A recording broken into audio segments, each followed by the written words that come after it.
Hi hello అండి, welcome to Avanti lux and home tips.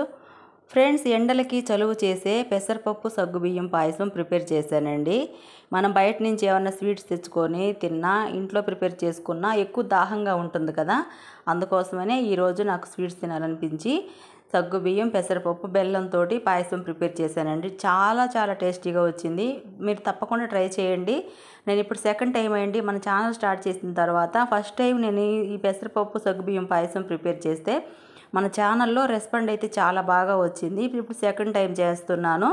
తప్పకుండా నా వీడియోని వాచ్ చేయండి. నేను ఒక కప్పు సగ్గుబియ్యం తీసుకొని 2 కప్పులు వాటర్ వేసి ఒక హాఫ్ అన్ అవర్ నానబెట్టి పక్కన పెట్టి ఉంచానండి. మరొక కడాయి పెట్టి 3/4 కప్పు పెసరపప్పు తీసుకొని లో ఫ్లేమ్లో పెట్టి ఫ్రై చేస్తూ ఉన్నాను. మనం ఈ ఎండలకి బయటికి వెళ్ళొచ్చినప్పుడు ఏదైనా తినాలనిపిస్తూ ఉంటుంది కదా. రెగ్యులర్గా ఏదో ఒకటి మనం ఇంట్లోనే ప్రిపేర్ చేసుకుంటూ ఉంటాము. నేనైతే 99% ఏ తినాలనుకున్నా ఇంట్లోనే ప్రిపేర్ చేస్తానండి. బయట నుంచి తెచ్చుకొని తినటం చాలా తక్కువ. మా ఇంట్లో అయితే ఏదైనా ఇంట్లోనే చేసుకొని తినాలి, ఇంట్లోనే మనం ఆరోగ్యంగా ఉంటుంది ఏది ప్రిపేర్ చేసుకున్నా అనుకుంటాను నేనైతే. ఈరోజు పెసరపప్పు సగ్గుబియ్యం పాయసం అందుకేనండి ప్రిపేర్ చేస్తున్నాను.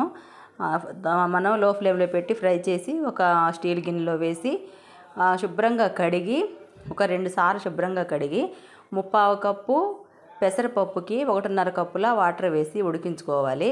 కుక్కర్ ఉంటే, చిన్న కుక్కర్ ఉంటే మీరైనా కుక్కర్లో వేసి ఉడికించుకోండి. నేను ఒక గిన్నెలో మాత్రమే వేసి ఉడికిస్తూ ఉన్నాను. చాలా చాలా టేస్టీగా ఉందండి ఈ సగ్గుబియ్యం పెసరపప్పు పాయసం అయితే. లో ఫ్లేమ్లో పెట్టి పెసరపప్పు కూడా ఉడికిస్తూ ఉన్నాను. చూడండి, వాటర్ కొంచెం అయిపోయినాయి. మనకి పలుకు ఇంకా ఉంది. అట్లా చూస్తే మనకు అర్థమవుతుంది కదా పలుకు ఉంది లేనిది. ఎక్కువ పలుకుగా కావాలనుకుంటే అలాగే మనము పెసరపప్పు పాయసంలో వేసుకోవచ్చు. నేను కొంచెం ఉడికించాలని ఇంకొంచెం ఒక హాఫ్ కప్పు వాటర్ వేసి ఉడికించానండి. ఇప్పుడు మనం ముందుగా నానబెట్టి ఉంచిన సగ్గుబియ్యాన్ని మరొక గిన్నెలోకి, సగ్గుబియ్యం ప్రిపేర్ చేసుకోవడానికి ఇంకొంచెం పెద్ద గిన్నె పెట్టినట్లయితే చాలా పర్ఫెక్ట్గా ఉంటుంది కదా. వాటర్ వేసి సగ్గుబియ్యాన్ని కూడా ఉడికించానండి. చూడండి, మనం ముందుగా నానబెట్టి ఉంచాం కదా, అందుకనే త్వరగా ఉడికిపోయినాయి. మనం ముందుగా ఉడికించి పెట్టుకున్న పెసరపప్పును వేసి ఉడికిన సగ్గుబియ్యంలో అంతా కలిసే విధంగా కలుపుకోవాలండి. చూడండి, పెసరపప్పు సగ్గుబియ్యం కలిపినప్పుడు మనకి ఎలాంటి కలర్ అయితే వచ్చిందో. నేను చక్కెర యాడ్ చేయలేదండి, నేను బెల్లం మాత్రమే యాడ్ చేశాను. నేను కొంచెం తీపి తక్కువగా తినేవాళ్ళు మా ఇంట్లో ఎవరైనా కానీ, అందుకోసమనే నేను 3/4 కప్పు మాత్రమే బెల్లం వేసుకున్నాను. మీరు 1 కప్పు నిండా స్వీట్ ఎక్కువ తినాలనుకున్న వాళ్ళు 1 కప్పు నిండా బెల్లం వేసుకున్నప్పుడు పర్ఫెక్ట్గా చాలా తీయగా ఉంటుందండి. నేను కొంచెం తీపిదన్నం తింటాను కాబట్టి నేను 3/4 కప్పు మాత్రమే వేశాను.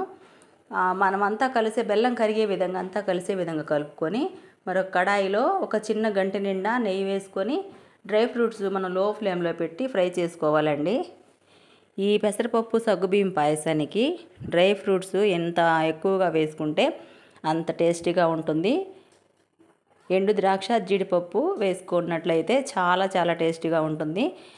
నేను యాలకులు కూడా పొడి కొట్టి వేశానండి, కొంచెం స్కిప్ అయిపోయింది అది. యాలకుల పౌడర్ కూడా వేసుకుంటే కమ్మటి వాసన వస్తూ ఉంటుంది. మనం ఇప్పుడు స్టవ్ ఆఫ్ చేద్దాము. అంతా బెల్లము అంతా కరిగిపోయిందండి. చూడండి ఎంత పర్ఫెక్ట్గా సగ్గుబియ్యం, పెసరపప్పు, బెల్లం అంతా కూడా కలిసే విధంగా కరిగిపోయింది కదా. మనం ముందుగా నేనైతే 1.5 కప్పుల పాలని కాచి చల్లార్చి పక్కన పెట్టానండి. చల్లారిన పాలను మాత్రమే వేసుకోవాలి.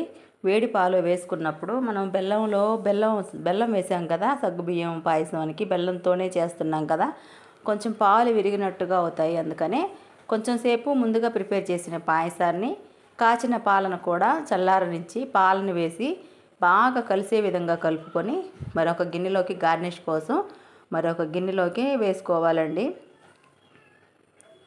చూస్తుంటేనే నోరూరిపోయే విధంగా ఎంత కమ్మగా ఉందంటే అంత టేస్టీగా ఉందండి తింటుంటే కూడా. నేను చెప్తున్నానని కాదు, ఒకసారి తప్పకుండా ట్రై చేయండి. చాలా చాలా టేస్టీగా ఉంది. మా వీడియోస్ అన్నీ కూడా మీరు చూస్తూ ఉన్నారు.